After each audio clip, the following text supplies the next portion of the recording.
Welcome to a brand spanking new episode of Who Do You Think You Are? An exploration into how our thoughts, beliefs, and feelings create our reality. My name is Lastia Cahoot and I'm your host. I'm joined by my co-host on this show and in life, Glenn Sheridan.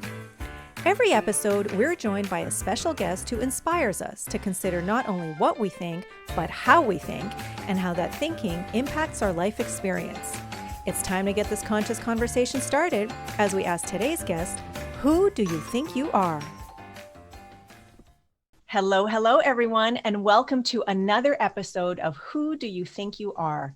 My name is Lastia. Hello. And once again, I'm here with my co-host in life and on this show, Glenn Sheridan. Good day, all. And once again, we have a super special, amazing, inspirational, and dare I say, activational guest, someone I have been looking forward to having a conversation longer than maybe about 5 minutes, 10 minutes that we've had the opportunity to have in class from time to time over the last 30 weeks. And so today's guest is someone who inspires people to be their best. He teaches that every experience, emotion, reaction, and relationship is all made up. He is a published author, an activational keynote speaker, a co-active trainer, and he is a thought leader in the inspiration business. He has delivered his message around the world to people and organizations from all walks of life. In 2001, our guest co-created The Bigger Game, which is a tool that inspires people to get out of their comfort zone and invent the lives they want. He is also the author of Play Your Bigger Game, 9 Minutes to Learn, A Lifetime to Live, published by Hay House. He is a certified professional co-active coach, a master certified coach as designated by the International Coach Federation, and is a senior trainer of the Coaches Training Institute. Now, I also know him from a class that we are taking together through the Global Truth Center Los Angeles, a class I've talked about many times on this show, the Advanced Consciousness Studies class with Dr. James Mellon, and 19 other super brilliant, amazing, just completely engaging, expansive minds, many of whom have been on the show already. And the conversation that happens in that class every Thursday night is just literally mind-blowing. And from week to week to week, it just is completely fluid. It is changing all of us, and we are changing each other, ourselves, as we're having that conversation. It is so incredible. So I am so grateful that we have a chance to continue the conversation here today. And I also had the absolute delight and super sort of activational experience of attending one of his Produce You events last fall in October. It was a jam-packed 3-day event with, I can't remember, like 1,200, 1,500 people or something like that, all on these little Zoom squares. Just listening to this individual, the keynote speakers that he brought together to inspire everyone there to play their bigger game. And really, it was all about how every single thing in our lives is not only inspiration or impetus for, but is content, producible content that allows us to show up in the most extraordinary, amazing, profound, changeable, engaging, fulfilling way for ourselves and those around us. So with all of that, and there is so much more to this individual, so I'm excited that we get to chat, like for the next little bit. So with all of that coming up to this moment, right here, right now, Rick Tamlyn, who do you think you are? Good morning, and thank you for having me, Glenn and Leslie. Oh my God, that introduction is like, who is that guy? Like, I'll have what he's having, after that intro, So, thank you for that. I love your opening. Who do you think you are? It's such a great, feels like a game show. Yeah. Like who do you think you are? You better get the answer right. So. Anyway, I'll answer that question. I just love that question. I love your show. I've listened to some episodes. The two of you are bringing more consciousness and thoughts and ideas into the world. So thank you for your good work. In my language, by the way, you're both playing a bigger game. That's what that means, right? So to answer your question, I can tell I'm stalling. Like, who am I?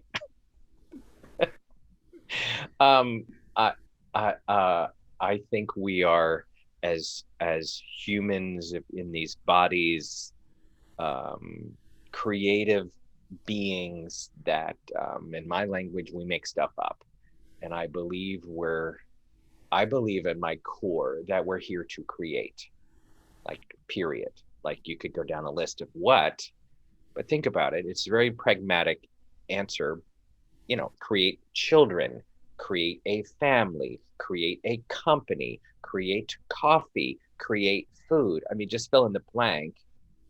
And what I hold and hope and invite people into, and hopefully activate people, thank you for that word. I do love that word, is to remember that it's fun to create. Like, we're creating just for the sake of creating. And of course, it turns into in our Western culture in particular, it's turned into make a living from the creation. Mm-hmm. Which then it turns it into a cycle of, like, I create this so that I can have this model called do to get, which we can talk about further. But I think it's a sort of on a being state and a sort of a spiritual perspective. Although I don't want to call it spiritual, I just believe it's now a thing. Like, I don't want to. I don't want to say this. Let's say you and I are in a class together, right? And we've been sort of pulling apart. Is that a spiritual concept when we talk about it? Is it a consciousness concept? And we keep trying to put it into a box, and I don't even know what it is. I just have a core philosophy called we're here to create. And isn't that cool? And life is, a life has ups and downs. It has dark and light. But if we can remember inside of it all, I'm here to create something. Mm-hmm. Even if it's the dark side, even if it's the shadow side, what can I create from my most challenging time of life? We all know great books and great pieces of art come out of the suffering of the human condition. That's called create from life, not try to get through life. Mm-hmm. And that language is one of my most favorite phrases. Our job is to create from life, not try to get through life and get over life and get to the end of life with, fill in the blank. So that's a bit of a long, laborious answer, but there's lots to unpack in there. No kidding. I just felt like ding, there was this bell in my head going ding, ding, ding, like topic, topic, topic, topic. And really, I mean, honestly, one of the first things that came to mind was, aside from we are in this class, we're for 30 weeks now Yeah. and we have 10 more to go. On the one hand, it's like, oh no, only 10 more. And on the other hand, it's like, oh my God, 10 more. Is that every week we're talking about how using any kind of language, sort of just like you were talking about a box, kind of sets up a limitation of what it is that we're talking about. However, every single week we continue to endeavor to describe what it is we're feeling, how it is that we are evolving, expanding, changing, Right. creating whatever it is that we want to use as a descriptor for what it is that's being experienced. And I can feel, myself and the class, and as each individual is speaking, that drive to get out of even the comfort zone of our understanding and Right. usage and application of language up until this moment. And we even had a conversation this past Thursday about the word divine, Yes. because it came up for the first, I believe it was for the first time. It's the first time I noticed it anyway, in the book Yeah. that we're reading by Paul Levy, who was a guest on our show a few weeks ago. No, very Paul impressive. Levy, the quantum revelation. And I don't remember the context now, but the word divine was in there. What I do remember, though, and I spoke up in class about it, was that when I saw it, I'm like, oh, that's kind of neat, because it's a word I wouldn't have expected to see in his book.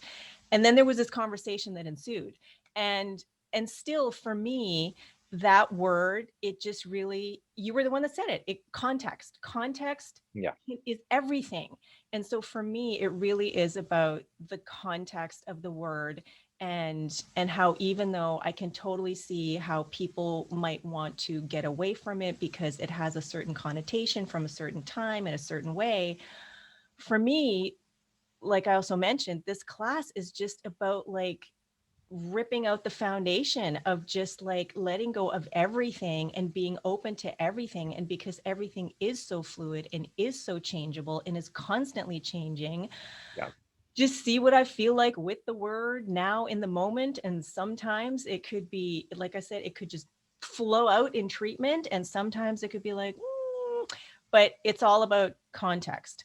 So that's the one thing that came to mind. The other thing, Honey Bunch, has to do with you and your foundational life belief because of creativity and fun and what Rick was talking about. So I was wondering if you would share that with our good audience and just kind of riff off that. I can't remember the exact wording from the other night because I have a different scribbler for a different class, but it was essentially I am an emanation, no, I'm an expression of creative spirit, Mm. and I am here to play. Mm-hmm. So creative spirit is my name for God because I don't Mm-hmm. like it. It's more like a process than a, you know, a Yeah. finite kind of idea of, Right. even if it's an infinite idea, it's still a person. So creative spirit is an ongoing process that I think Mm-hmm. we're all involved in. From the things we can't see under the ground to the leaves, the trees coming up and the leaves, and the Right. bugs and the birds. It's all creative expression. So, and the spirit behind that is this. Well, how much do you want to get? How deep do you want to go to discover what that is? And you can only really discover it for yourself. Like, I don't know what your or Lassie or anyone else's experience is. So, but the play part I think is crucial for me because as you said, it's like the making stuff up. We are here to create. The playful aspect of life is Mm. sort of it it put off to the side by many societies, and I think it's like, no, we need to pull that back in, and there has to be an enjoyment going on. Right. So, and I think um, that's for me like and actually back to the divine thing. We were mentioning to Lassia last night about that word, and that for me the context was, well, what what it, if it's Paul Levy, what does he mean by it? Because he's coming from, even though he's a Western person, he Mm-hmm. studied for 30 odd years Tibetan Buddhism. So for him, well, what does that mean? It's a completely different context. Mm-hmm. The Right. terms, they mean different things. So even that, you could go for days and days just talking about that one word from his Right. perspective or the Tibetan Buddhist perspective, and then add in the quantum stuff, and then mix it all up into a soup, and Drink have it. at it. I know. Right? Drink it and kind of be like, as Leslie said, your mind kind of blows up. It's like, what? So, well, I think to your point, the use of language is, see, this is, I've not studied this. This is just my life experience. Humans, I'm going to talk for me. This human, me, needs a word to calm down my anxiety. So if I put it into a context called divine, or this is spiritual, or this is, it puts it into a frame, because otherwise I'm just sort of a free floating, oh my God, I don't know what any of this means. And humans, whatever right or wrong, or there's beings that we have to have meaning. We have to have a boundary. We have to put it into a context using that word. Otherwise, like, what's the point of all of this? So I'm a fan of these words, but I love what you said, Leslie, about our class. We're sort of like we're double clicking on these words and going, okay, is that really a divine? Like, what does divine mean? What does spiritual mean? What is And again, in our somewhat simplistic, and I mean no judgment of that, but simplistic culture, is it throws it into these contexts called religion, or that's a divine experience. Instead of my work can be divine, like it's really Mm-hmm. made up. It's truth be told, like anything is divine if I decide it to be divine, because Right. that's me making up the word. Like I can apply it anywhere I want. Yeah. So but I think I've studied some Jungian, Carl Jung, the psychology side. I also find fascinating Mhm. of our work. Let's see, in this class, I find that even not more fascinating, but there's the quantum physics, and then there's the psychology. And the psychology side that I keep bumping into is really we're all making stuff up to calm down our anxiety. Hmm. That we're free floating. We come out of the womb, we come into this world. Oh my God. And the left brain is freaking out, and the right brain, I'm not a brain person, but we've done enough neuroscience to know that there's stuff going on inside of there. And then there's dreams at night that wake us up, and oh my God, I'm going to run out of money and all that. And so we have to make constructs to life to calm us down. I that's what I keep noticing. It's like how much money do people spend in a year? And I'm not voting this is good or bad. I have no idea if this is good or bad. To calm down our anxiety. We work with a coach, a therapist, we take pills, we drink, we work hard, like all of it to kind of go, I'm okay. And what I love about the work that you're all doing is to wait a minute, we operate from okay, and then we go create. But most of us create so then we can be okay. If I create this, let's think about money. If I have enough in the bank, I'll be okay. Yeah. It's backwards.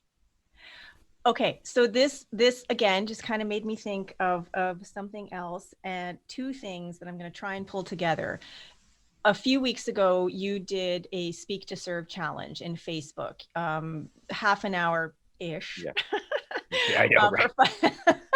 For I tried. 5 days in a row, Right.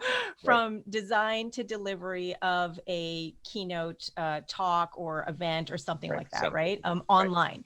And so the timing lined up so that I could attend most of them live. And then I think it was the last one I could attend partly, and I wasn't able to attend the debrief live. But I thought, oh yeah, this sounds good, because I get all of your e-blasts and everything, and this Yeah. was one Yeah. that just kind of popped up and stood out. I thought, yes, I want to do that. So in the first day, I thought, oh, I know what I'm going to talk about. Like I have it, kind of thing. And then you would, however you, offered it up, was just choose a topic that is charged for you. Yeah. I thought, oh, and Yeah. the I very think I first used the thing. word confronted. What's Okay. confronting you?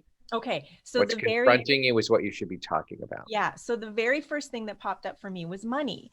Mm. And it's something, it's not that it's a like, but it's something that's definitely Mm-hmm. something I'm working on. And even, I mean, I've talked about it before, but Dr. James, when we had our yearly sort of, you can still be a practitioner Yeah. conversation for 15 minutes, then he said, everything is fantastic. The only thing that I want you to do is I want you to get clear on money. And I'm like, okay, I'm working on it. Okay, I'll work on it even, more. Focus, attention. And so that's what popped up, right? And because it's very much in my purview right now. So we had the one event, and then at the end of it, I still wasn't sure what's going to come of it. And so we ended up, because a lot of people were like, oh, we'd love to talk more and go deeper.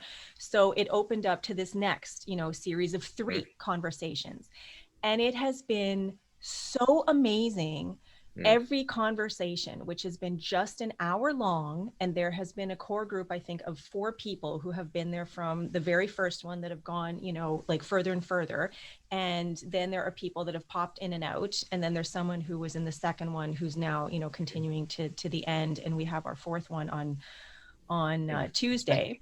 Congratulations. Thank you. And it's been so fun. And at the end of each one, there's a challenge that I offer up for everyone that I take part in myself.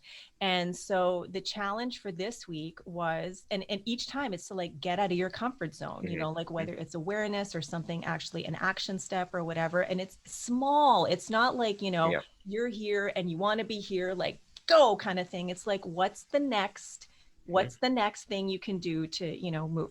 So for this week, it was, what is one small scary thing that you can do, something that feels very uncomfortable, that gives you the nerves, that is nerve-wracking on some level, something that really, like, just what is it, and do it, just do it. And then, what happens? How do you feel? What happens as a result? Whatever. And so I did 3 scary things so far, and they all built on, like I did the first one. It's like, okay, that happened, that went, whatever. Then the next one, and now this next one. And one of them was, it was kind of like a multifaceted thing because it revolved around the opportunity to work with someone I would really like to work with, who I actually encounter or met through the Produce You event that I went to last fall. And I know that participating in her speaking program would be so amazing. And so this kind of, came into my purview very quickly. And from a marketing perspective, there's the scarcity aspect, there's the price is going to go up aspect, there's just all that stuff to, like, get you psychologically to draw you in. And so there was this, I had a conversation with her, which was so amazing. And from that conversation, I ended up doing a bunch of stuff because we were going to have another conversation. I thought, there's no way I'm going back to her and telling her I didn't do what I said I would do. So that got me going. And then there was the idea of, money, it's an investment, and I know it's an investment in me, the time as well. And then I still have 10 weeks of advanced consciousness studies, which means, 10 weeks of the book that I've been writing for the last several months, which is my final assignment to get this degree that I'm working on. So there's these 2 things. And there was if I don't do this, I'm going to lose out. I'm going to miss out on this amazing opportunity. And then there's like, hello, there's this that is important and is just like, this is where, like, focus on this, focus on this. Don't be distracted by this shiny ball and opportunity here. And don't worry about, that if you don't take advantage of this right now, that it's the only time that it's going to ever happen. Yeah, of course. So the whole, for me, it ended up coming down to, because I really sort of, if money were no object, then would I do it?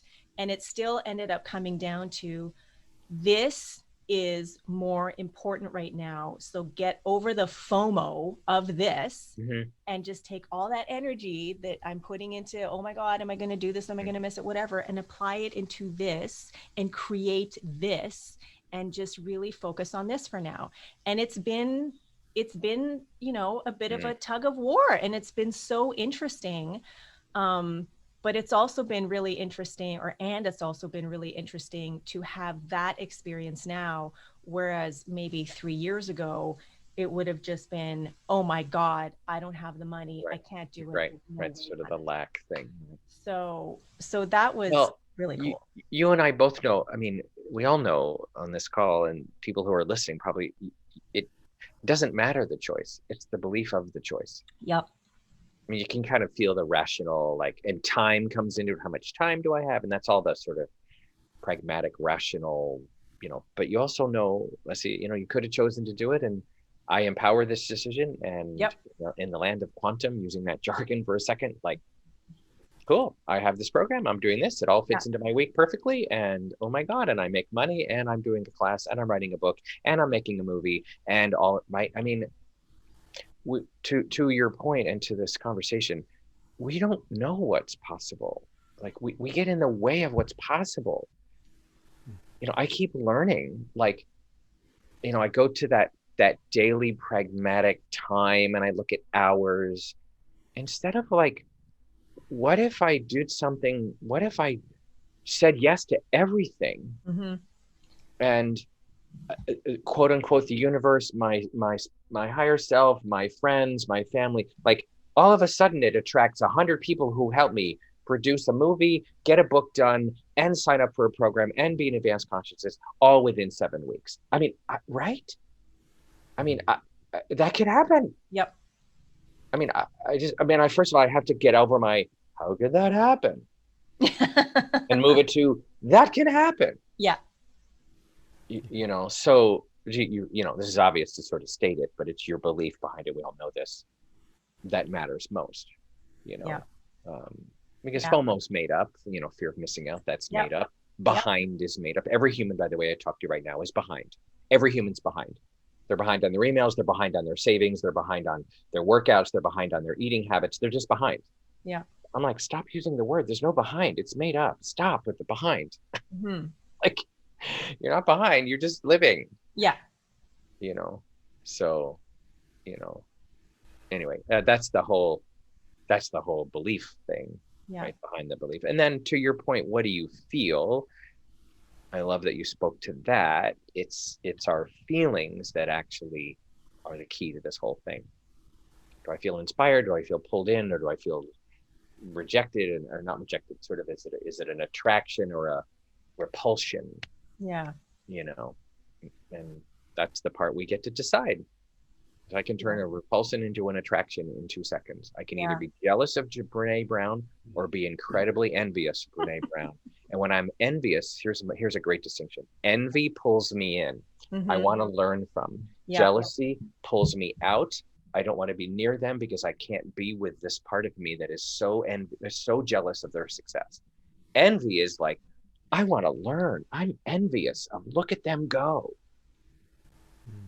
And envy for me is a beautiful thing.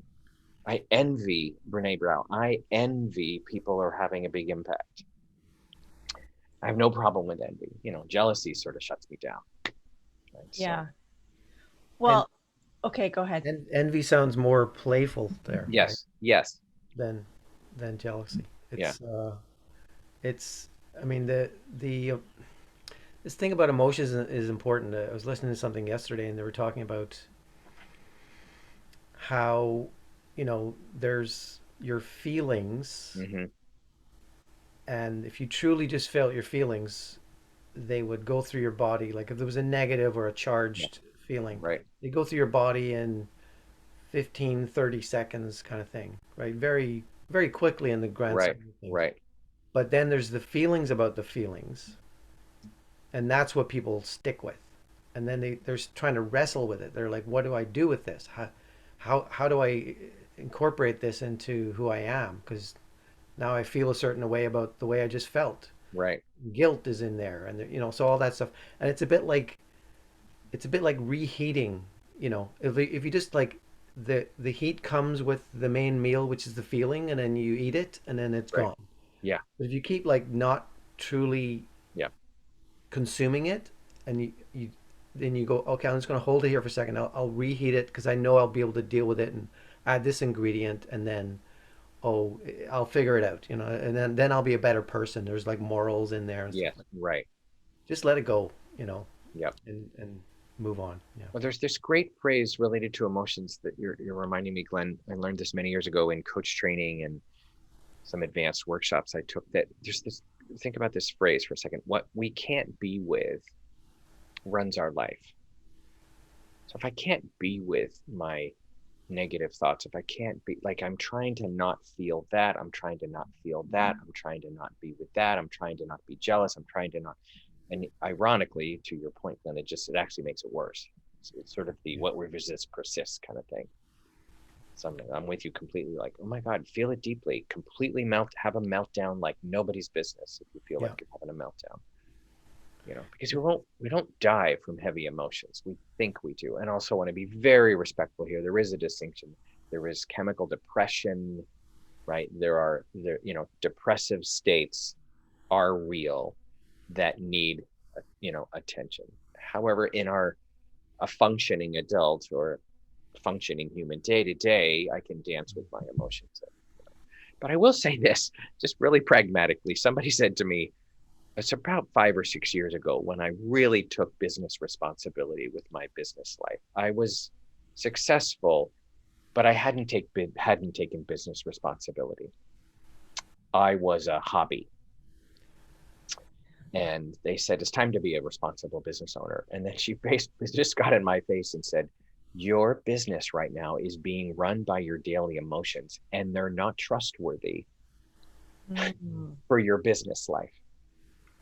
They're lovely for your emotional self. And then Okay. I can go down this path. I won't go into the details, but I made a business decision right remember the recession? Like, Oh just yeah. Oh right. yeah. I made a super emotionally based business decision that lost me hundreds of thousands of dollars. Basically, it was fear had me decide. Worst decision ever. It's a classic. Like, one of my dear friends who's very much into what we're talking about called me and said, Rick, the next time you might want to make a decision from fear, you're calling me first before you're clicking on that site. Mm-hmm. Worst decision ever. And I learned in that moment. And then since, I'm a very emotionally based person, I think many of us are, but I just like, I have to be careful that my day is run by my emotions. Be responsible with my emotions. Don't be run by my emotions. Mm-hmm.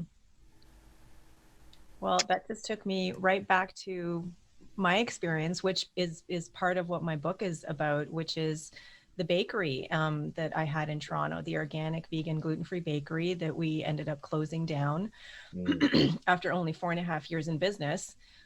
We opened in November of 2008, right when the global Yeah, economy right. tanked, Right. and it's sort of, I mean, there's so much there, but talk Yes. about making a decision from fear. It was Right.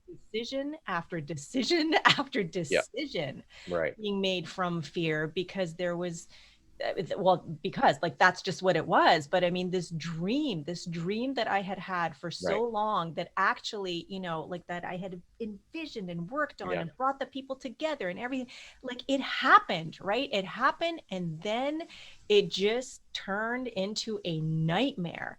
And Yeah. even though I kept thinking, no, like this is it's Mm-hmm. happening, it's working, we can make it work, whatever. I totally got pulled into the Mm-hmm. race consciousness around me, Yeah. who do you think you are, to open up a Right. high-end bakery, when no one is spending money on luxury things right now, and people are losing their jobs and closing their businesses and blah blah blah. Geez, Right. sound familiar right now. But Right. it was a very, very, very profound experience, and that's part of the reason it's one of the three main stories that Yeah. is in Right. my book. And wow, I mean, what an experience to have! What an incredible teachable moment that lasted for years and years and years. Right. I know And the what a big thing to big grow sun kicking. from, so yeah. Right. Well, there's so many perspectives about it. Just to offer a couple is the creativity needs a home. Your passion found a home called bakery. You have a love of, I make, knowing you as I do, let's say, totally makes sense, fits in line with your value system, and healthy eating and all that. And you created this is my expression of my Mm. creative self, right? And then one other perspective, which I know you're going to get, is when we become attached to it, like it has to be that, and we get tight, and we get, you know, and then yet the other side, just to open it up, is the other one is, okay, it's not going to be what I thought it was, and I'm making this up completely, but it's like, well, what if it becomes this is kind of retro for a moment, looking backwards, like, Mm.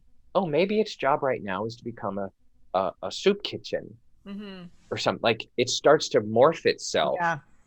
and you get fundraising from the government. Or I don't know, you know what I mean? It's like Yeah. it starts to, you don't leave it completely. I'm not saying you should have done that, by the way, but you know what I mean? It's like, oh, it's the tightness and the holding, and this is very Buddhist, as you both know, attachment to how Yeah. it looks is the cause of suffering. So, that I do believe creativity is always looking for a home, Hmm. and it moves and morphs and changes, and and then the other perspective is not the time, too stressful on our souls and our systems for the both of you. Like we have to shut this down, Yeah. and again, behind all of this is empowering the decision Yeah. rather than doubting the decision. Yeah. Because as soon as you empower it, then the universe goes, yes, Hmm. right? It's just very quickly. I can kind of see one of your books on your thing there. I think it's Power versus Force. Yeah, yeah, yeah, yeah, And it's sort of an example of that. yeah, It's like you're forcing it yeah, rather than acknowledging the power of it and the spirit that would yes, move it in a direction that would be beneficial for all. But right. when ego gets involved, it's like You got it. you're like tightening up and you're trying to, Muscle it. yeah. You And know, at the same just be time, great like about work, right? you're probably we're all living through these traumas that we're reliving these traumas and showing that we are a good boy or girl kind of thing You're by right. how we deal with it. But yeah, I mean, I imagine these days, like whatever they're going to end up calling this period of time between, Yeah. late, well, I guess early 2020 and then say, we'll just say to the end of this year. But Mm, um, the amount of change that has come out of that will end up being overall, I think, earth-shatteringly beneficial yeah. because whole paradigms will just fall Correct. away, even though there's this dark downside with, you know, teen Well, suicides and there has to be depression. destruction for there to be creation. I mean, Yeah, they have, yeah, right. I mean, there has to be fire where then there's growth. yeah. I mean, I'm just the curious. heart. Yeah, and how does it, you know, in the end, it doesn't matter what history will look back and call it, but it's like, what am I going to do with this? And again, my Correct. view of it is, why did I choose to be a participant in an earth-changing life, Yeah. upheaval experience that for some people it's just like very simple. It's like this happened Hmm. and we're going to do this and therefore I won't have to deal with that, Hmm. the event, and I'm going to take these measures and in order to avoid um, Yeah. death, illness, pain, fear, whatever. But the fear aspect is sort of the cloak that you're wearing.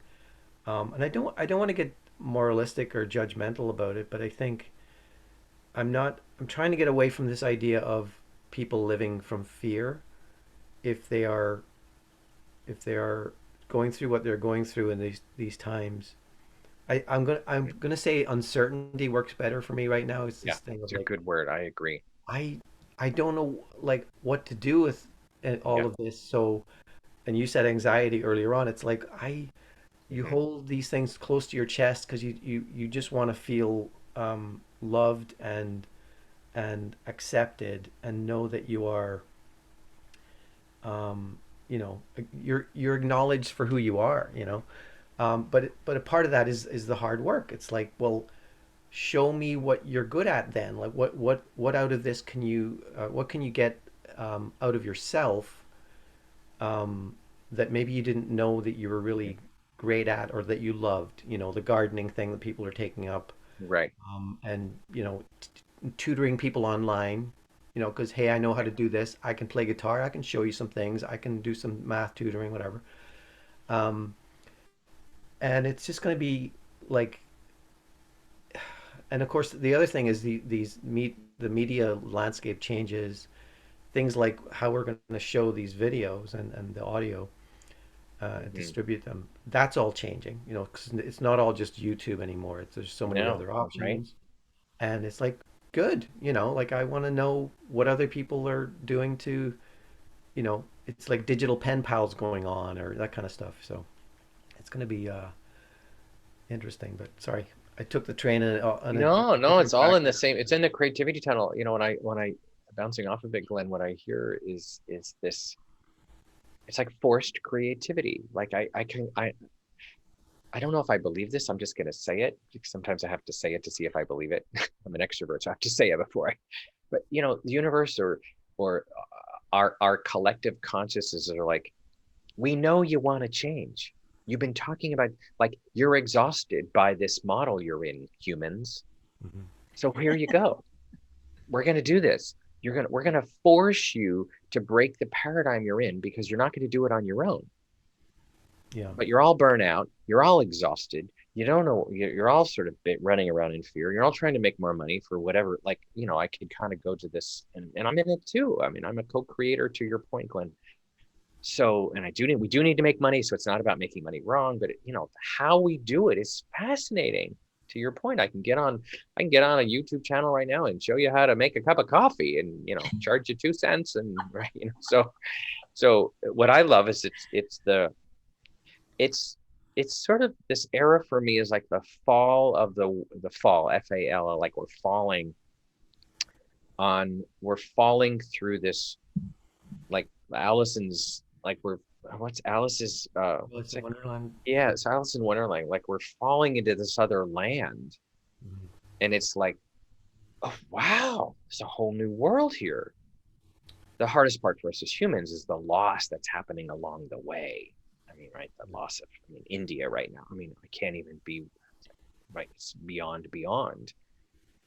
um so this kind of to morph this to another perspective. Again, I've put a toe in the water of some other fascinating high level thinkers that I'm borrowing some language from. And some people have put this into a category of this is the fall of the domination energy of the world. There's domination and there's dominion. Dominion is a holistic, we learn how to be together better, and it has this, it feels very sort of better, to live in dominion with the world, to live in dominion with nature. And the domination, we're nature's kind of going, you can't dominate me anymore. Notice the domination energy of our leadership world. I'm not going to go there, but dominating energy Mhm. as now it's been around for thousands of years. And so these people that I'm studying a little bit, they're saying we're finally beginning the arc, and it's going to take hundreds of years for that domination energy to collapse. And whether humans will take themselves out or not, they don't know. Who knows? But it's moving. This is their language, moving from domination to dominion. Is that was it? Is there something you'd want to share in terms of the source of that, or is Yeah, it? sure. And again, I put a toe in the water here. Mhm. These people can explain it better. It's a dear friend of mine. Her name is Lisa Danley. Her work is called Lucid Living. LUCIDLIVING.org is the website. Remarkable inner work, Hmm. and I'm going to simplify it, and it almost doesn't do it respect because it has so many dimensions to it. I mean, it's her studying all kinds of people for the last 50, 40 years of her life. But the simple language is, my outside world is a reflection of my inside world. Yeah. Simple. So I'm dominating myself. I should be better at this. I should know this. Why don't I have enough money? Like, it's just inner domination all over the place. And so it's just being reflected. Right. Let's see it to our work, and the consciousness, everything is a reflection. Yeah. And so the entire dominion conversation is, how do we just be in love with ourselves? Because when we're really, really, really, like, no kidding, in love with ourselves on a being consciousness state, we don't have to think about it. We don't need to wake up and read anything to remind us. We just be it. Hmm. The theory is, I'm adding a little bit to this, but then we will stop dominating the world, stop trying to control Mother Nature. I mean, look what we're doing to the earth. I mean, we know, so that's another whole other, slope to go down. But it's when I look wide and I go, oh, I get it. This is the fall of the domination energy, right? And I'm not going to get political, but notice what we went through in the United States, with our particular political leaders. It couldn't have been more dominating. Yeah. I I hear what you're saying. I have a little bit of a different view on the. Please. I understand that personality of the person you're talking about is for sure that because it's a very business sense. Yeah. Yeah. And there's an entitlement there, and Yeah. the background and stuff. But I do think that the other thing that's sort of the interesting aspect of that is the shift in um, civic awareness, we'll say, with people who are distrustful of the kinds of systems that allow for abuse of people, resources, all Right. that. Um, and do you want me to finish my point there? So yeah, Yeah. it's Go just ahead. I'm it's good. just like I think it's there people like people are just going to change the way reality is run, Right. Right. society is run, Right. and there'll be some kind of Right. yeah, there'll be a little bit of a upheaval, and we won't know what's going on. But I'm just Out of the curious to see chaos. what the Dominion thing's going to look like Yeah. out of that. Right. With the camera again, I guess. Okay, so we just took a little bit of a break. So excuse me, and we're back right now. So Honey Bunch, continue with what you were saying because I know I have a question I want to ask. Yeah, so it's just the aspect of that, like the shift from domination to dominion. Um, the the component that I'm aware of right now is, um, you take the American election. It's basically like Mhm. split 50-50.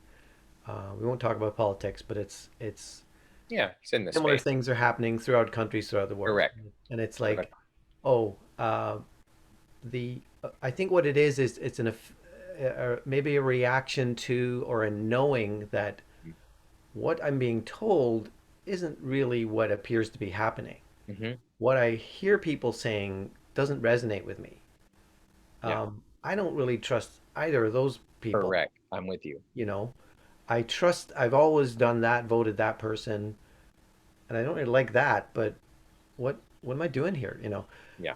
So that's something that is to me is a positive indicator Hmm. that a shift is happening, that and you can't keep dragging it back to like the way Lassie was saying with the store not working out and trying to wrestle it to no, we'll still be able to make it work. I think there'll Yeah. be a huge shift, and uh, everything changes. The way we communicate in the media, one on one, how political decisions are made might be more um, like a groundswell of just citizen stuff going on. Lassie's Hmm. laughing at me or something, and and there's opportunity there, Yeah. and I Completely. think the more people get comfortable with the idea of, I don't necessarily like either of those options. Hmm. I think I've got a better idea, or this works for me. I'm just going to go into the backyard and do this thing Hmm. and not worry about that. Meaning they take their attention away from Right. this thing they're saying, look at me, look at this. This is happening. This is terrible. This is awful. Uh, do something about it. I mean, there's a thing happening in a region of the world right now that apparently everyone has to be have an opinion on right now. And I'm thinking, no, I really don't. Right. I know what I feel in my heart for people, and that's where I need to leave it for me Right. to Right. be honest and true to myself, right? Right, because what I'm in a place that is not physically, geographically there. I have experienced things similar to what is going on, and we'll get into the detail or intensity, but I don't need to relive it. I Hmm. don't. Hmm. I need to be who I am and be here for the people I love and expand the universe in the way I can from where I am. That's it. Lasia. Okay. So just the face and whatever that I made is like I'm thinking I'm literally experiencing like 20 different conversations at a time right now, just quantum leaping all over the place as Glenn is talking, thinking this direction, this direction, this direction, this direction. It was all happening at the same time. And that, like, all of a sudden, it would just got so overwhelming because I heard all of these conversations, and was participating in all of these conversations at the same time. But what I really sort of thought of was, okay, the thing I'll start with is we made a very, very, very clear choice decision to move here from Toronto. It'll be 5 years in August. I am so thankful we are here and not in Toronto right now. And I mean, there are many things about being here, as much as we love being here, that I would like to be different. But the fact that we are somewhere where there is so much land, there is so much nature, there is so much space. The air is clean. It is slower living. It just, we overlook the ocean and farmland and mountains and the forest, which is like the happiest places on earth for me. it feels good, and there really is like an energetic vibe here on Vancouver Island, which is just so life affirming, in spite of the other things about being here that bug me. But to be here now versus being in Toronto, and I know everybody has their own experience that they're experiencing in the way that, like the meaning that they create for themselves. But I am very grateful that we are here, and it is not lost on me that we made the decision to be here. And the other thing that comes up for me is the conversations that we have with our 16, almost 17-year-old daughter, Milana, Mm. who is finishing up grade 11. And being her mom or otherwise, she is one smart cookie with a mind that is so sharp. Mm. And she brings these ideas and stories and experiences home from school where she's just questioning everything. And sometimes to the point where, some of her friends, she says, drive her crazy because she's like, they don't think beyond what they're being told, what they see on social media, even what they're feeling. They're thinking sort of like what they're feeling, their emotions are like the real deal kind of thing. And to not sort of go beyond that and open themselves up and actually have conversations and listen to other people and hear different perspectives and move, past just, this is what I believe because this is what I know, this is because this is what I've Yeah. seen and been told. And and it's just like when I sit and listen to her talk and question and get riled up and just, That's great. it is so exciting. It is so amazing. And I am so proud of her. I am so proud of her. And I'm so grateful that we get to be her parents because she is just, a power, never mind a force, a power to be reckoned with. And and part of, I think, why, there's all this conversation going on is that there are, it seems that way anyway, more choices. Like in terms of politics here, like it's not a two-party system. Like No, no. she'll ask us, mom, like, are you an NDP person, are you a liberal, are you this, whatever. And it's like, listen, I voted for, I think, almost every single party that's been around in my voting lifetime, depending on what I felt at the time. In my earlier years, it was like, more socialism, everybody equal footing, and, the rich, support the people who aren't so rich and whatever. And it has changed over time to, what, I create my own reality, I'm responsible, for myself, I'm accountable to myself, and yes, to those around me.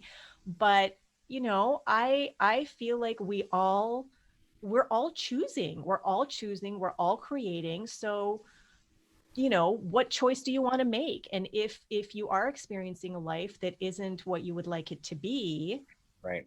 then choose differently. And that sounds very simplistic, but it kind of is. It doesn't mean it's easy all the time, for sure. Oh gosh. But yeah, so that's what kind of came to mind for me. Honey Munch, though, I wanted to ask you, though, when you said people are going to change the way reality is run, that was, 15 minutes ago or something.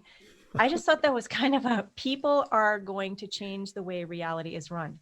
What did you mean by that? What people, who's changing reality? Lots Mm. of things in there. Chunk it down. You'd have to ask the guy from 15 minutes ago because I know, right? he's all fired up. There was clarity there. I'm like down through this. The fog.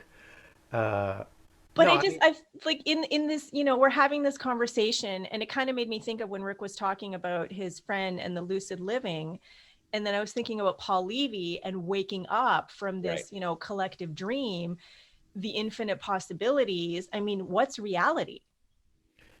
yeah, and again, it goes back to maybe um, Paul Levy's book on his other book on Wetiko, about the dreamlike nature of reality, and that there's mind virus that the native various native communities in North America describe as Wetiko is we're allowed ourselves to be fooled into thinking that we're not creating our reality, Hmm.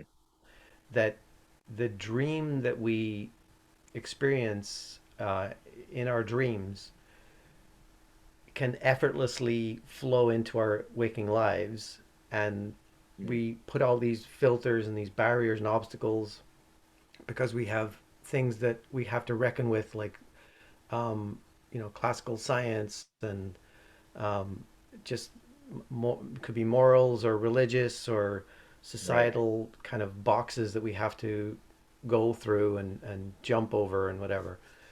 So I just think simplifying it, it's just more and more people are waking up to that idea that the only way that reality changes is if I change my view of what's going on, like of who I am and what I'm capable of, and stop listening to those voices that say, you can't do that, or that's not, people can't really do that. Mm. It's like, what, and it's that thing of, was it Lincoln or whatever said, whether you think you can or you think you can't, you're right. It's like, where do you want to come from? You know, if you Yeah. think you can, you can. If you think you can't, well, what do you think's going to happen? You know, so in terms of, I mean, I get that's a big question. I shouldn't have said reality because that's I No, it's only have I only have my reality. That's yeah, the correct. other part of it is I can only create my reality. Rick and I probably have a lot in common, but not everything we're going to agree on, Of and course. that's okay because that makes it interesting. Yeah. Um, Mm. but and that's part of the play aspect and the interplay is like I love learning and learning from people who have put a lot of like they've dug a really deep well and kept digging Mm. and they've discovered more and more and more. Whereas I tend to be more a little bit more like I'm over here, I'm over here, I'm over here, and I dig these shallower wells and I learn a little bit, but it's all from the same source, right? I think Yeah. that's a Buddha thing. It's like if you just keep digging and like be okay with like I do this. I appreciate who I am when I do this thing. I enjoy it. I think I enjoy thinking about it and contemplating, and so we each do that, and then we all create our pixel, and then the big picture appears, on the screen. So. Yeah, that's a great metaphor. I love that metaphor. Yeah, what if, to your point, Glenn, what if this whole experiment, this whole, because by the way, my partner and life partner and business partner, he believes this is just one big gigantic experiment. Like some force field out there said, let's make some humans and let's see what happens. It's sort of a little bit like it's like who knows if that's true or not. It just makes it interesting. But what if this whole experiment is it just makes it interesting. To your point, it makes it playful. Like I have weird thoughts about myself, so it makes it life interesting. Otherwise, it's not interesting. Like it's just like it's all just entertaining. And if I can look at it from that perspective, like, oh, Mhm. I'm having a meltdown today. Isn't that fascinating? And The witness, right? The yeah, witness is yeah, checking this out. Yeah. yeah. Like I'm creating all of this, so it makes it interesting. And I can write a book about it, and then I can go off and have a meltdown about it, and then I become broke, so then I can learn from it. And I mean, it's all just it's grist for the mill. So then when I get to the end, I look back and go, that was kind of fun.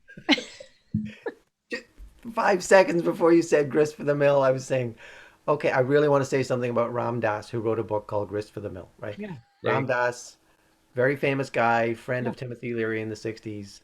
yeah, Became yeah, he was Richard Alpert was the guy.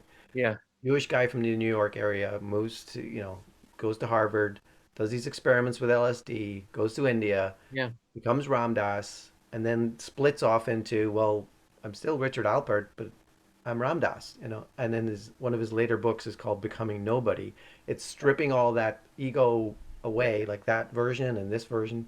The less, he was saying, the less you um, identify with this idea of like, who am I? yeah. And just like be. Yeah.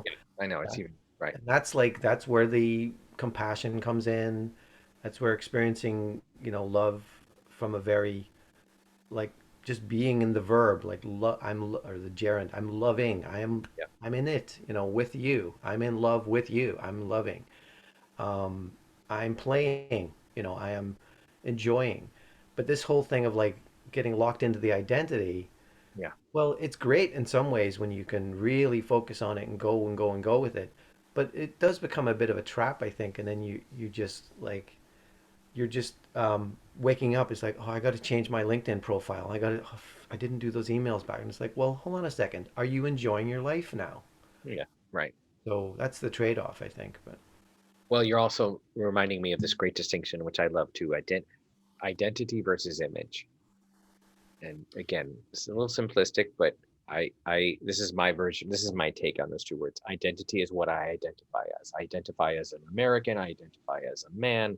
Like what outside of self, it's all about external referential, okay, right? That's identity. I identify, and the world loves that. Like, oh, Rick, what do you do? That's even an identity question. yeah, I am a fill in the blank, right? And to your point, an image is the being side. It's the space. Can I image myself? Can I imagine myself hmm, to just be a person who floats through the world and creates from? And how can I image myself?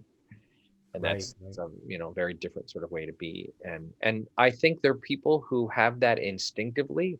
I think the Steve Jobs of the world, putting aside their style for a second, but the Walt Disneys, the people who can image better right. are better is the wrong word, but just the ability to image or imagine, right? We know Hmm, that hmm. word is a way of being. They just imagine things. And of course, it's classic Steve Jobs. He said, I imagine it to look like this. And he literally went like this. There's great stories inside that system. I just need the finger is what I want the tool to be. None of this Right. paper, none, Yeah, go figure it out.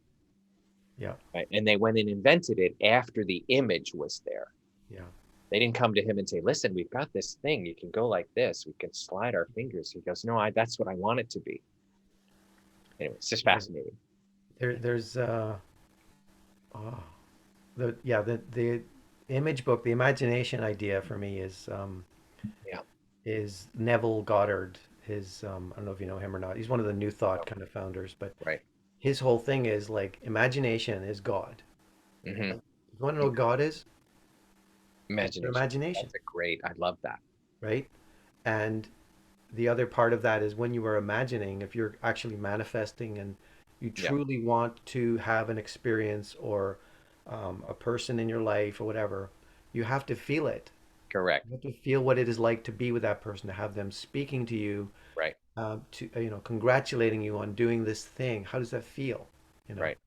and yeah, so the imagination thing is incredibly important. Um, the, Yeah. It the designs our life. We're always imagining. That's the challenge. We don't even think we're imagining. We're just having thoughts, but those are images. especially if worries in there, because then Yeah. people forget that that's imagination too. That's imagine. It's all, to your point, it's all imagination. Hmm, hmm. Like if we could just realize I'm an Imagineer. I mean, I love that term. Thank you, Disney. Oh, Yeah, Right? Disney said, I'm an Imagineer. That's what they right. they even said, you're Imagineers. You're not engineers, you're Imagineers. Oh So boy. that's neat. I don't remember hearing that one. So thank you for oh that. yeah, no, Disney, they're famous, it's a famous term Yeah. inside the business community. And I think it's even trademarked. I don't even know if you're allowed to use it. Like, I mean, I can Oh, say okay. it, but like Maybe if I show the Monsters Inc. The there producer, you like go. on MU, There Monsters you go. University. And since we're in that sort of reference thing, I just want to offer, oh my gosh. So I do love the business conversation in the world. I do love the how do you apply this into life, these things, because it all can live in esoteric conversations, but Right. let's say to our class, it's like Reverend James keeps going, okay, how do we apply this to our life? Yeah. We're having a lovely, lofty conversation, and then we're going to go back to dinner, and we're going to go back to our emails. So just in that context of offering references, this book called Creativity Inc. by Ed Catmull. So this is about Pixar.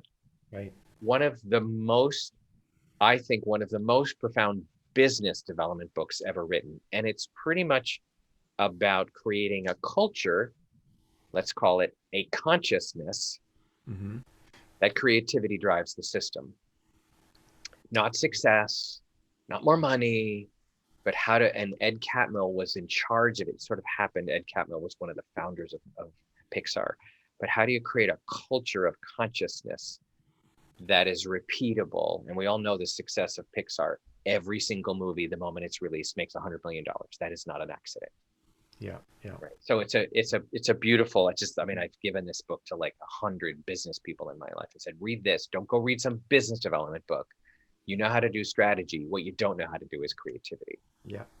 Right. Have you watched those movies? Do Many of them, yeah. they resonate with you? They're good, eh? They're like, Well, the simple concept, and one of the things they do, well, first of all, they train everybody in improv. Everybody from top of the house to the bottom of the house is trained in improv. So yes and, the concept of yes and lives yeah, in the culture. You don't get to say I don't like anything. You don't get to say I don't like it. yeah, You literally have to go, what's fascinating about that storyline is, and what if they love coffee? hmm, And so by the time it hits us, the culture, it has been massaged by about 1,000 voices and consciousnesses. hmm, hmm, hmm, And so the audience, no matter who we are, has a referential point into these movies. yeah, yeah, So they're not, we all know they're not kids' movies, but they're, kids love them, adults, it doesn't matter. yeah, So there's a level of consciousness to that movie that's tapping so many different neural pathways. yeah, And they know that. yeah. It's brilliant. I mean, it's freaking brilliant. And that's a system that thinks like that. Now, is it Mm-hmm. is it sustainable? They're doing their best to keep it sustainable. But that's, for me, let's see it to our point of making consciousness real.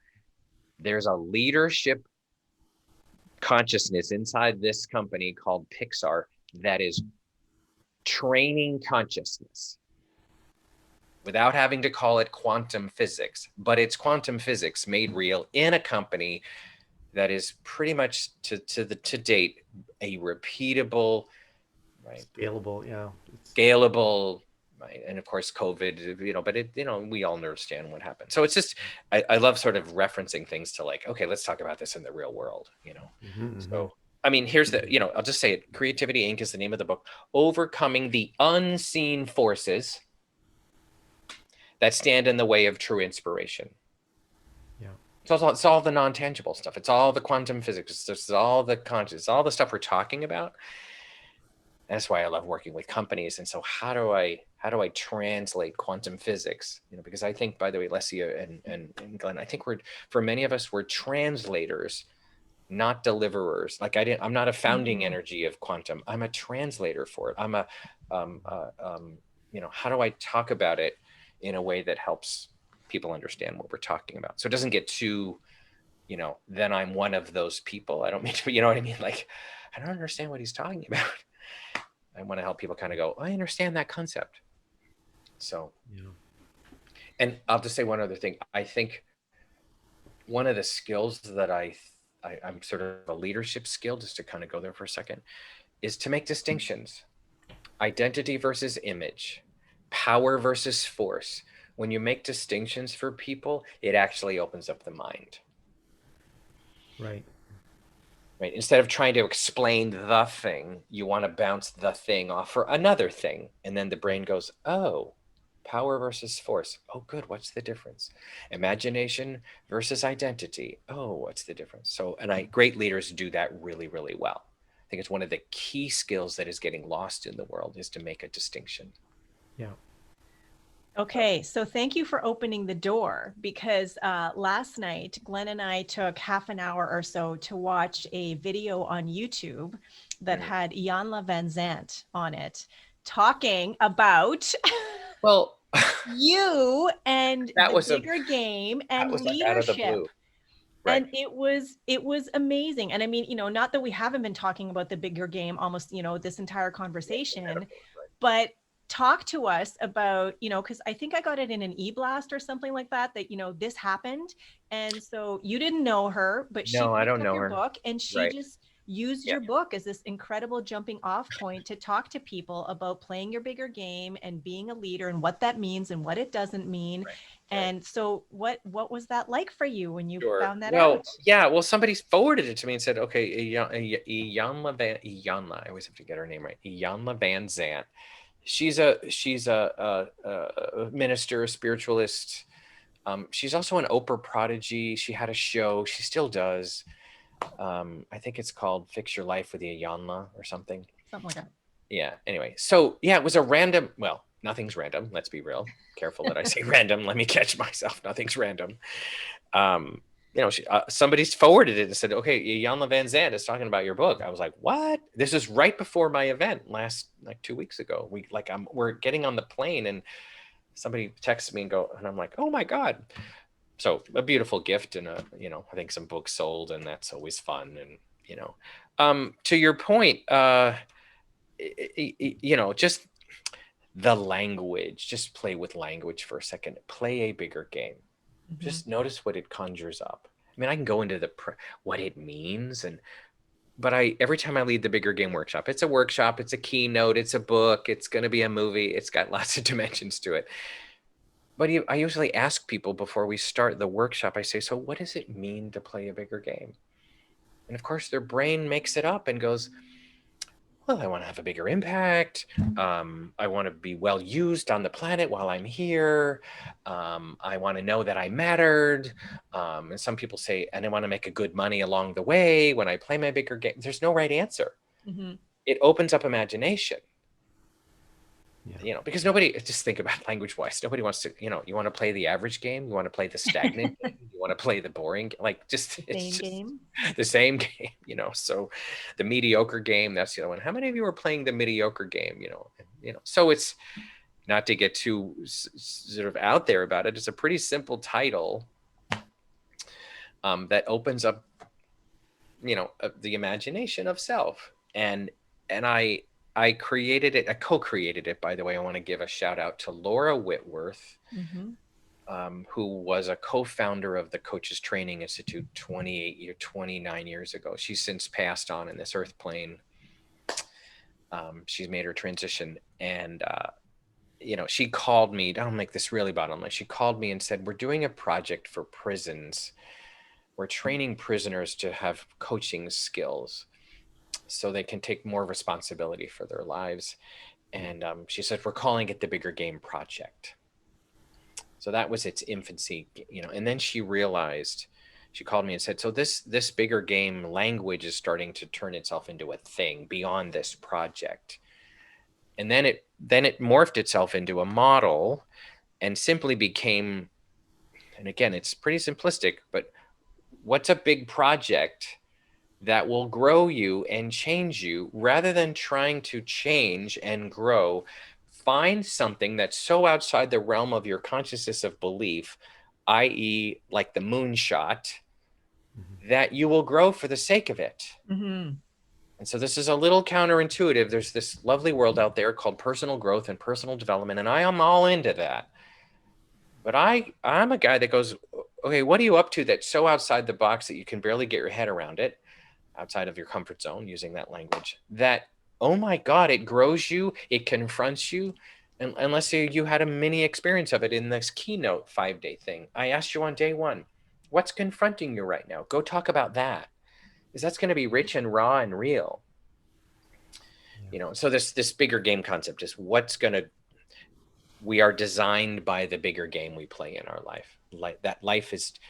Something is designing my life. It might as well be something that compels you and sort of blows your mind and says, oh my God, I could do that, versus make a living. People kind of come to me to work with me and I go, I'm not a make a living guy. I'm a play a bigger game with your life guy. If you want to learn how to make a living, go take a strategy class. So it became a model. I can hold it up on the. Oh, good. Yeah. Okay. Because I left mine in the dining room. So yeah. So there's a book. I don't mean to downplay any of this. It's I wrote a book. It's cool to write a book, and it's Hay House picks it up, which was lovely. I feel very special to be in the Hay House family, and then there's a model, tic-tac-toe board. To your point, Glenn, play. Let's have life feel a little bit like more playful.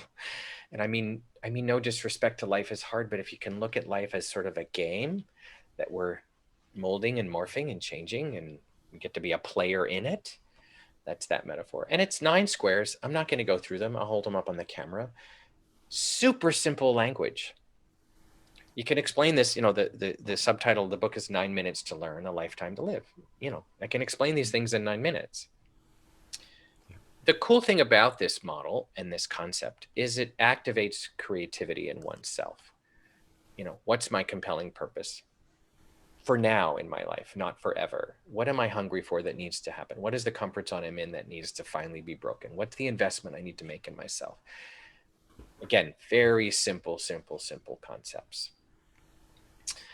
But it does activate movement. It activates creativity. And I'm very proud to say that this model it found its way into many Fortune 100 companies because they said, we don't need another strategy session. Mm-hmm. We need a creativity session. Mm-hmm. And this model activates thinking beyond the way our people normally think. So it's been so fun to be like IBM. I'm very proud, and I can say this: IBM flew me around the globe for 2 years, and I did the bigger game workshop for a couple thousand people. And just a tiny story, it has a you put this model on the floor with tape. Like, you literally put the bigger game tic-tac-toe board on the floor. There were 800 people in this one room seated, and then there was another room where we had the board on the floor. And so the work, it's never a keynote. I explain it, and then we go, good, now everybody stand up, walk over here, and 800 people were walking around. I ask them, so where are you on the bigger game board right now? I need to take better care of myself. I am burnt out. I need a compelling purpose. I'm bored out of my mind. And they have this amazing dialogue with each other. It goes on for about an hour and a half, because here's what I believe: the transformation we really want with ourselves and our businesses and our life happens through conversation. Mm-hmm.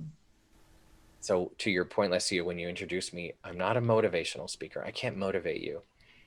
But when you start to have a conversation with each other, because everything I do, by the way, is I put people into breakouts, you give them a context for a conversation, then it starts to actually activate and motivate people. It's in that conversation where the motivation happens. So it was really fun. I remember standing on this huge stage. It was in Vietnam. It was amazing. And 800 people are walking around, and then big microphone, like, stop. And then there were microphone runners in the room, and so people are sharing, and this room is electric with honesty, authenticity, realness, rawness, and the IBM people are like, this is exactly what we wanted. We wanted real dialogue rather than another strategy session for us to make more money, Mm-hmm. because that's boring to us right now. And of course, we need to make money, but we needed a different way to think about it. So that's a long story, but I'm very proud of what it activates in people, because the model is simple to understand. It's the application of it to your life that's transformational. Well, and I mean, talk about impact. I mean, all Right. those 800 people individually, their Correct. families, everyone that they have contact Right. with in their Right. orb, as a collective working for Right. IBM, the company, which is global, Right. like, that's amazing. And it just, as I'm listening to the story, I'm feeling, Right. inspired and activated, and just feel the energy just percolating and bubbling and pouring out, within myself. So, wow. And That that's was fun to hear. Thank you.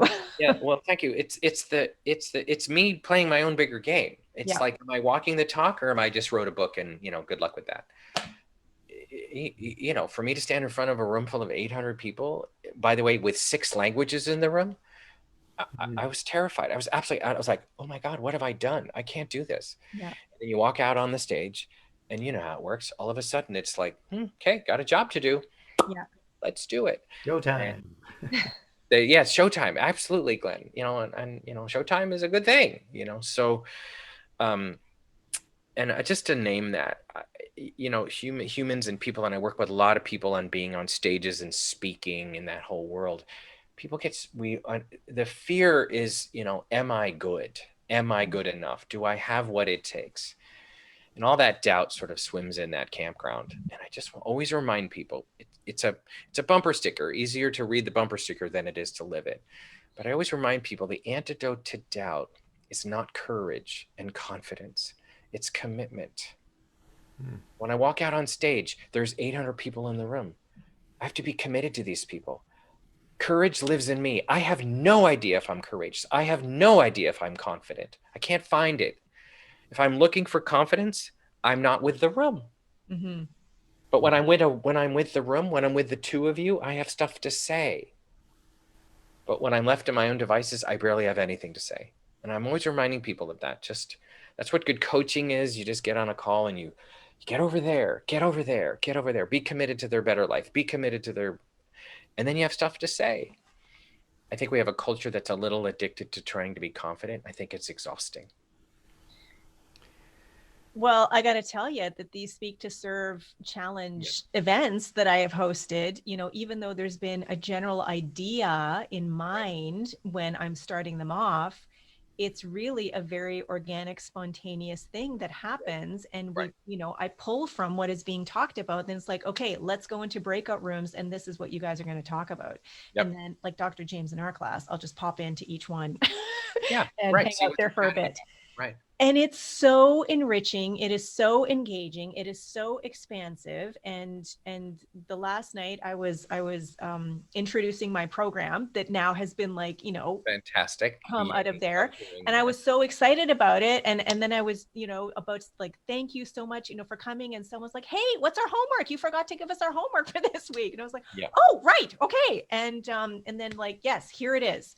So it just, I love that. I know some people, prefer a bit more of structure and whatever, but I really, Yeah. as I'm scary and exciting and as it can electric and be, it's unknown. that's, yeah, opening up to the unknown, opening up to the new, opening up to that fundamental creativity, if we want to go, to Paul Levy's languaging and whatever. It's very exciting, and I love it. Well, you give people context, give people some content, Yep. my bigger game board, let them be in conversation with it, Yeah. and they'll have wisdom to bring to it that I never thought about it. I Yeah. never thought about it. Because I love this distinction too. People kind of, when you become somewhat successful in this field that we're all in, right? You get thrown into this quote unquote category of sort of a guru. You're kind of the guru. I'm using the metaphor of that, right? And I always go, no, no, no, no. I'm a guide for a conversation. I'm not a guru for your life. I'm a guide because you want to have a better conversation with your life. Mm-hmm. Because by the way, the conversations of your life are what's designing your life. And there's two conversations going on in your life right now, the one in your head and then one with other people. It's a little simplistic, but those two conversations are designing your life, period. Hmm. What am I telling myself in my head? And what am I talking about with other people? Now that's so simplistic, but when you get behind the curtain with that, you realize that's true. Those conversations are defined, and so many of us are in the, okay, let's get behind the consciousness of what does it mean to have a conversation in my head? What is going on in there? What does that do to the molecular structure of blah, blah, blah? That's quantum physics. That's cool. We're dissecting, but for the public, I don't say the public. I generally just tell people the conversations are designing your life right now. So let me ask you, what are you talking about? What are you thinking about? Let's start there. Mm-hmm. What are you talking about at the dinner table? What do you, to your point, you're raising this beautiful daughter. Those conversations you're having are designing her life. So bigger game, just back to bigger game. Bigger game designs my life. Mm-hmm. The bigger game I'm playing is designing my life because I'm being designed by something all the time. Yeah. And that's it. Then I get to be at choice with it. So this simple idea, this book kind of is, what's my bigger game? Because I want a better life. Let my life be designed by my bigger game rather than trying to figure out my life.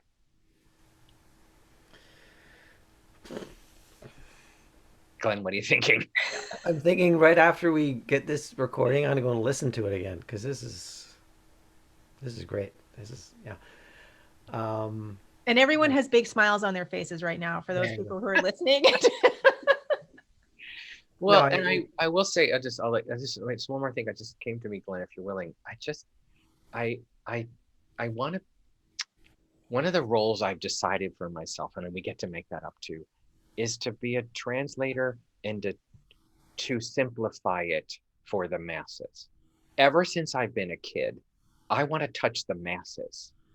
yeah. And I have to meet people where they are. So I try to come up with language that people can kind of go, oh yeah, conversations are designing my life. Like, let's see, I'm not really sure that I'm going to be a quantum physics trainer. Not my thing. Like, I think it's cool. I love it. It's seeding into my work a little bit, but I'm not going to run off and now go take. I don't think. I don't know. I have no idea. But I'm like, I'm not going to run off and take 87 more classes in quantum physics right now. Yeah. I want to go take it right now and bring it to the world. Yeah. Like, I feel this. Okay, good. Now I have to bring quantum physics philosophy and some of the language to bigger game now. Hmm. That's like my thing. I don't know why. It's just like I want to be that translator, like this creativity book. It's just a simple book for people to go, here's going to help you have a better business. Let me help you with that. Yeah. So I don't mean to downplay my advanced thinking sometimes, but I don't know if I'm an advanced thinker. I'm an advanced translator. Well, and I don't think it's downplaying at all, because Yeah. I think it comes back to context and Yeah. what's Correct. relevant, and meeting people where they are, and being able to have a conversation in a language that people can, Yeah. like, use together, rather than someone's using this lingo and someone's using this lingo, and Right. there's no conversation happening because Right. parties are going, I don't understand. So I think that is, call it advanced or not, but it's Yeah. just Right. awesome, and it's what's happening. Yeah, it is what's So happening. And yeah. I love it. It's sort of like, I mean, nothing brings me more joy than to be in a team, like a room full of 300 corporate people who want to be better people and want to be better leaders. That is like, you know, eating the best piece of chocolate in the universe. And to be in Mm, a conversation with 300 people about their leadership yeah. is like, that is just the most incredible conversation I could ever be in. Oh So, man, I am loving this Glenn, I know you conversation. were going to say something. I think I interrupted you. No, sorry, man. It's just like if I replay that little snippet there, you're just describing stuff. Like last I said earlier, you can go off in different directions and just Yeah. like, oh, that's like this thing. Yeah. Like even the bigger game idea. It's to me, I'm still I don't have the book. Yeah. I haven't absorbed that. I've heard you on a podcast. I've heard you referred to. I'm familiar with the idea last I mentioned a few times previously, but um, it's more for me. It's like even that idea of a game. It's like, Yeah. uh, are you making your own rules? Right. You're allowed to do that. Yes. Did you know that you're allowed to do that? And Right. and again, how much do you want to change them or make them so that others can play? Yeah. You can it's a bit like if if you have like um, a sports team from Australia and a sports team from Ireland, and they both play a game. It's a little bit like soccer and it's a little bit like rugby. Rugby. Right. They could make their own new game up. That's Correct. It's a bit of theirs and it's a bit of theirs, and it comes together. And hey, man, we had some fun. We Right. got tumbled around a bit and whatever. Um, but that part of it is also like um, because you still have to show up in the world You do. and Just need be it. part of it, You right? have to show up. And Well, the truth is, we're showing up whether we think we're showing up or not. Hmm. Even laying on the couch is showing up. There's yeah, no not showing up and because it we're always having an impact all the time. right. Especially as a parent, I'm more and more aware of that. It's like, okay, Yeah. you're just you can hear something you may have discussed a year or so ago coming back at you. It's like, Yes. oh, okay, Oh, right. I know. yeah. I gotta be All in careful. there. Gotta be mindful, not careful. No, but I mean, I Yeah. this is beautiful stuff. And again, I have one of the things on my bulletin board up here, Yeah. um, that every moment is a starting point for creation. That's Yeah. just Yes. people get so wrapped up in the time, you know, Yeah. we're in a linear time thing, and you can only do these things, and Yeah. you can only do change things now to affect the future, when really you can actually change the past Yep. pretty much by changing who you are in this moment. And even forget all that. It's just like, what is it you want to, as you said, image? Like, what is it you want to create, and why? Like, what are you going to do with it? Yeah. Don't just do it because you think, "Oh, I can do that and whatever." like grow with it and learn from it and expand, be expansive, learning, grow into new experiences and communities with people. Because hey, it might be fun, and hey, you might be challenged, and it may like put you back into the soil again, where you have to push your way out and like, oh, reach to the sun. But it will be worth it because it will be a new version of you, a new expression of who you think you are, right? So it sounds like um, a podcast name or something. Um, There's an idea. so Oh, podcast. What are those? pod, pod. I don't know. No, it's all beautiful. I mean, I really appreciate this. Well, can I just add, you just, by the way, you said a beautiful distinction in there that you just went by so fast, but I just love them. You said, uh, be mindful, don't worry about being careful. Yeah, I prefer That's, mindful over careful that's a because beautiful, I was like, careful, God, that's so good. it's like, I mean, I believe I'm safe. I believe, Yes, as I heard yesterday, someone saying, each moment is my friend. You know, yes, yes. I I get to work with reality Yeah, from here, from this now right. moment, this spacious present. It's all available to me, but like it's from a position of safety, so I Yep, don't have to worry about that. yep, I know that I'm safe and that I'm worthy and that um, I can go from that as my right. foundation. Using that word careful, it's like, oh, Yeah, it's a little bit like because thingy might come around the corner and get you. scary world, right? And mindful is a little bit like just consciousness. I Yeah, love when my wife smiles at me. It's really nice. that's that's I'm an loving listening to you. Okay. that's I don't know what if Glenn, if you ever made that distinction, that's its own podcast, that's its own blog post, that's a book waiting to happen. Are you living a careful life or are you living a mindful life? Mm, That's an entire double click on that and you got an amazing book. Just have to right, right. Cool. that's an amazing distinction. I've never heard it simply said like that, but that's profound. And I'm with you on the language. Do I live in a friendly world or do I live in a scary world? And I can collect evidence for Yeah. either one. We all know that. That's an Einstein thing. It's Yeah, like exactly. what we have to discover or decide is, do we think we live Yeah, in a universe that is friendly or a universe that is unfriendly or harmful? That's it. You just that's go it. from there. We get to make it up, Yeah. right?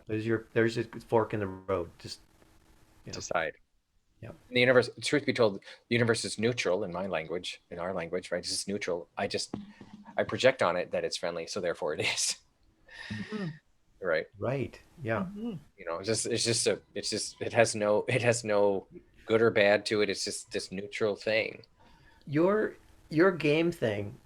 Have you ever had discussions with um like game designers, video game designers?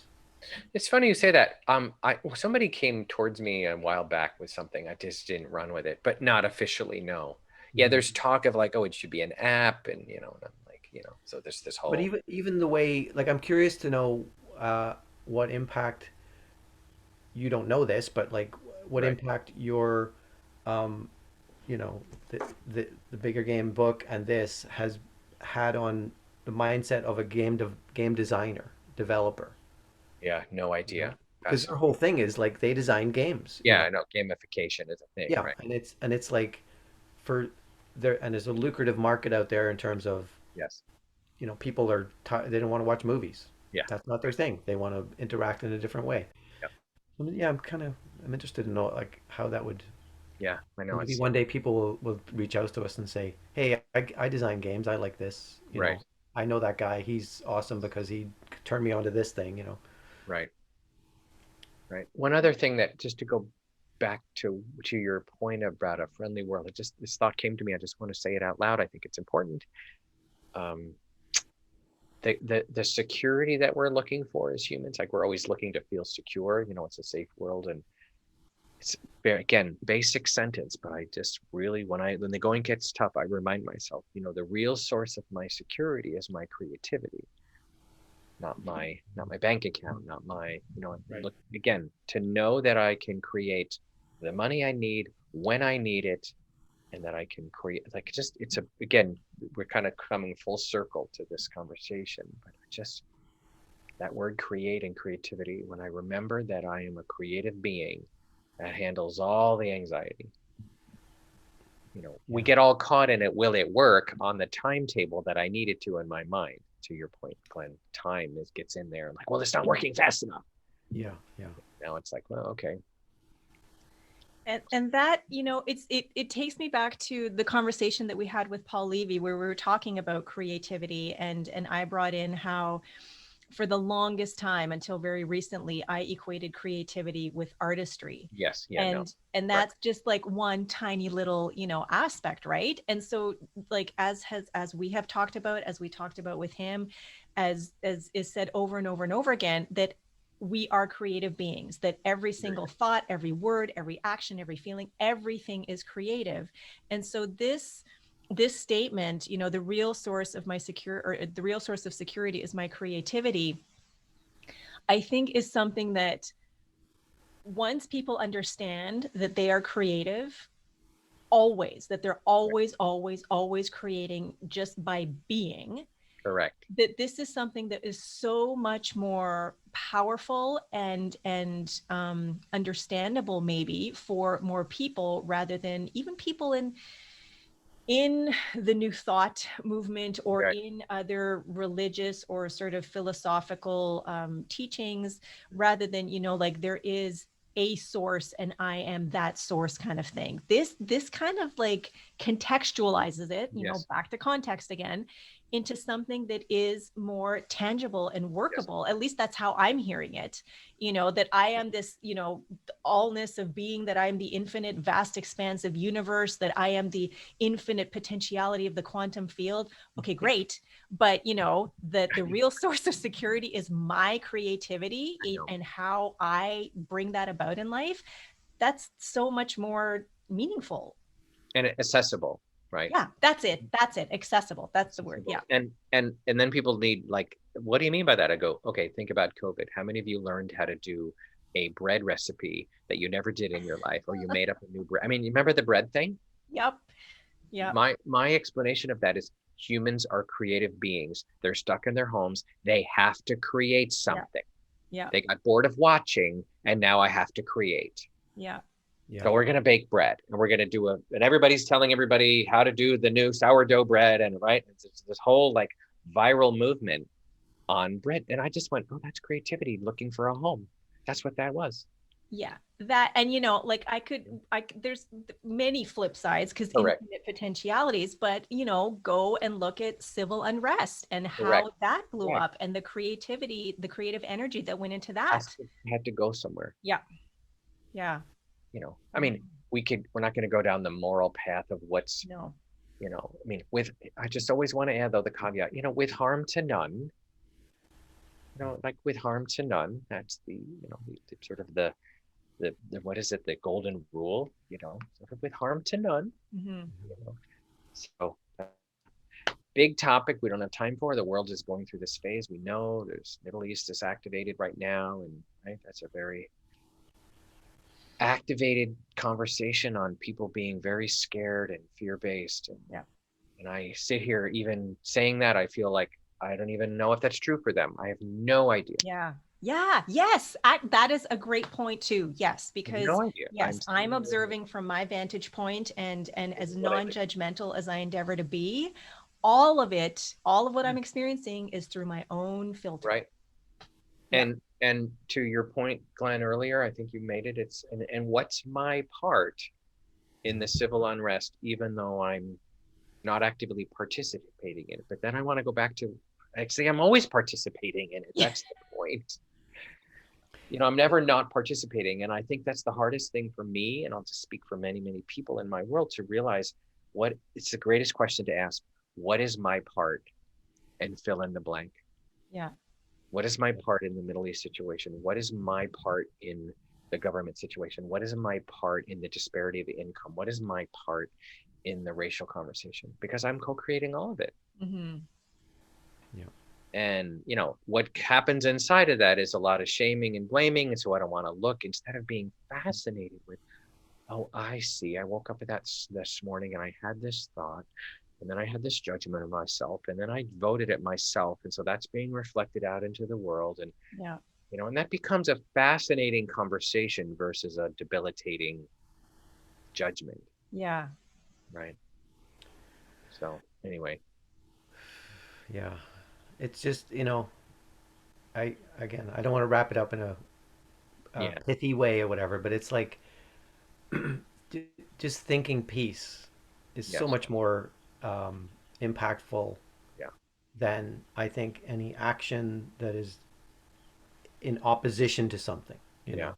So it's the anti-war thing. It's like, right, Mother right, Teresa was asked, "Oh, would you ever show up for a anti-war rally?" And she said, "No, but if there's a pro-peace one, I'll be there, whatever." yeah, right, Um, and people who are like when monks meditate, um, there's a limit to it. I understand that like when the Vietnamese um, Buddhist monk Thich Nhat Hanh was in the upheaval of the Vietnam War. They were meditating and praying, but they also were at a certain point they realized we have to go out and actively right, help people. So the engaged Buddhism concept came out. It took 2 years. right, They thought about it, right? right, right, In the middle of a war, they thought about it to that extent, and they came up with this whole manifesto and like a plan to say what's important, right,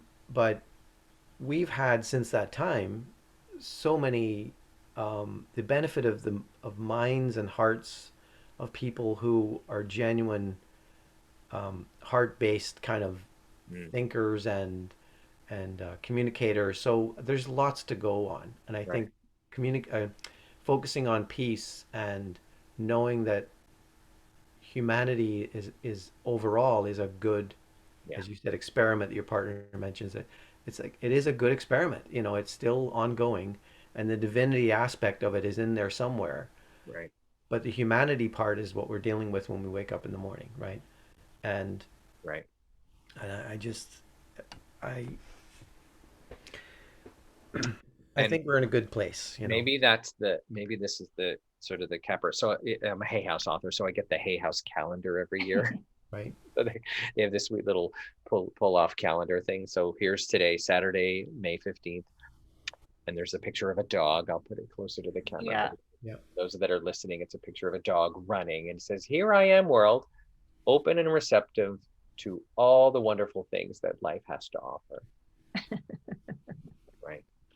So, and I'll offer one more distinction, which was a game changer for me, and maybe this again kind of has a closing energy. I don't know, but um, again, paradigm shifting language. Do to get, most of us have a do to get paradigm, and it's wired in the brain. Right? It's a neural pathway, right? It's why, like, I do this, I'll get that. I go to this nursery school, that'll get me into that school, which will get me that degree, which will get me that job, which will get me, we understand, right? And it's just, it's like a fish in water. We don't even notice, it's just the way it is, Hmm. right? And so the other language, and I'll just say it, and then we'll like, it's sort of like, what? Do to get. Here's the opposite, or the other side of that coin is express and receive. Express and receive. And receive. Yeah. And again, I want to give credit to lucidliving.org. That's the work of these amazing folks that I've studied with. And it's one of those, language shifts that's like, oh, okay. And I catch myself and do to get. If I do this, then I'll get that. And if I do this event, then I'll get those people, and then I'll get that money. And then Yeah. it's like, oh, okay. And you have to catch. It doesn't mean not do anything, by the way. It doesn't say Mm-hmm. don't do anything, Mm-hmm. but it's the context of the doing. And it kind of fits in line with creativity. I'm here to express something. I'm here to make coffee. I'm here to help people play a bigger game.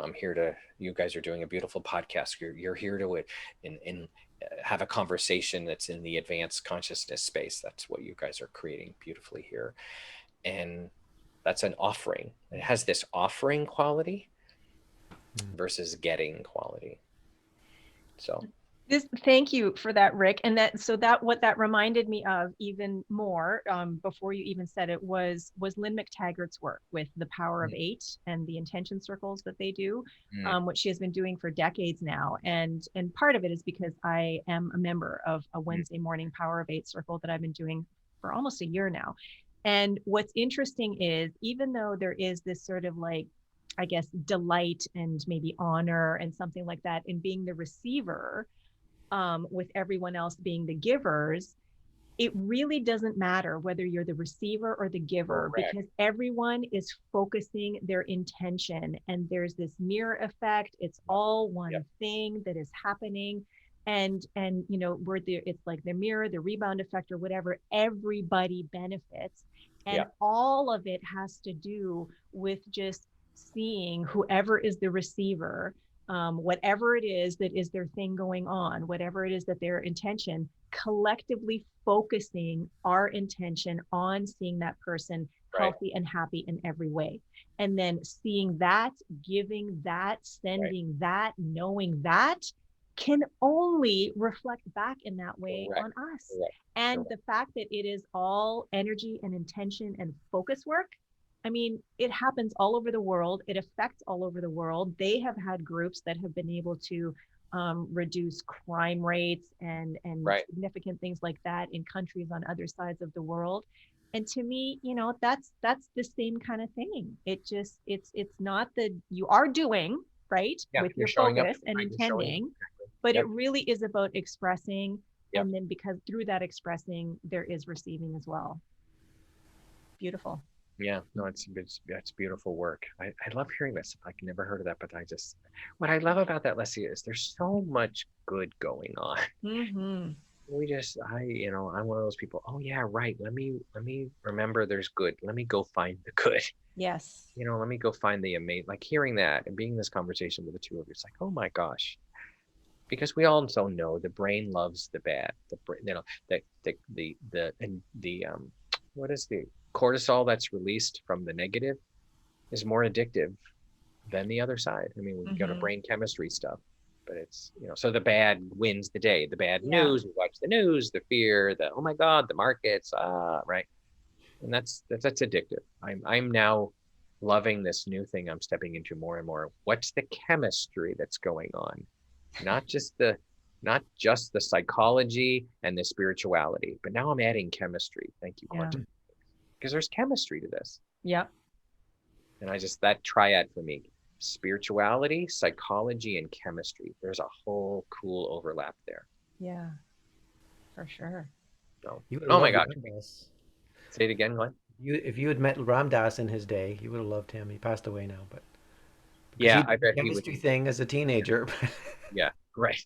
Well, there's chemicals, right? You Yeah, get, people take chemicals to have other experience. I mean, that's chemistry to yeah, take us yeah. to other things. So, Okay, I'm thinking that this feels like a good place to wrap up our conversation, which has been extraordinary. I have just absolutely loved today. Thank you, thank okay. you, thank You're right you, back at Rick and Mhm. Glenn. Wow.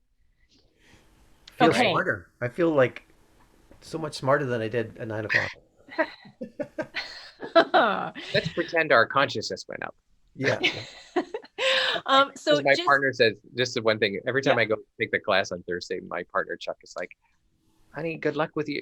Hope your consciousness goes up. Bye. I go upstairs to my Zoom class. Very And cute. then walk out of that class like Yeah, this. yeah, I don't know if my consciousness is up, but I'm high from the conversation, right? So anyway, Um, okay, so before we move right. into our super rapid fire question game show like round, Yeah. And you know what? I have to pause this. Okay. okay, let's do that one more time. Here we go. Pause. Game show. Okay. And we're back. Okay, so as Glenn is just looking something up, we are going to move into a little segment that we just wanted to tack on today, because it has been almost a year. Next month will be a year since we started our podcast, Hmm. and it took several months, I think, into the new year before we actually started releasing them as Audible podcasts only. They were available on YouTube. And we are so grateful for this opportunity, for this time that Glenn and I get to spend together. And we are just thrilled and delighted that there are people all over the world that are tuning into this podcast and downloading it. So we just wanted to say thank you and mention a few of the places that we have been able to find where some of our podcasts have been downloaded. So Honey Bunch, are you ready with the information? Yeah, I'm going to name some of them Okay. from North America and then into Europe and then maybe some beyond. So I'm extremely grateful. Are we recording again? Or Yes, we are. Yeah. extremely grateful and so curious to know what people are um, liking about or the reason for them listening to our podcast in places. Thank you all. Here in Sydney, Victoria, Mm. into Salem on the West Coast, Northwest, Reno, Nevada. Of course, lots in LA area, Woodland Hills, Olivehurst. Thank you. Phoenix, Arizona. Salt Lake City, that's this week. Grand Forks, that's in the Midwest. Denver, Colorado, thank you. Um, Cathedral City, Roanoke, Euclid over on the East Coast.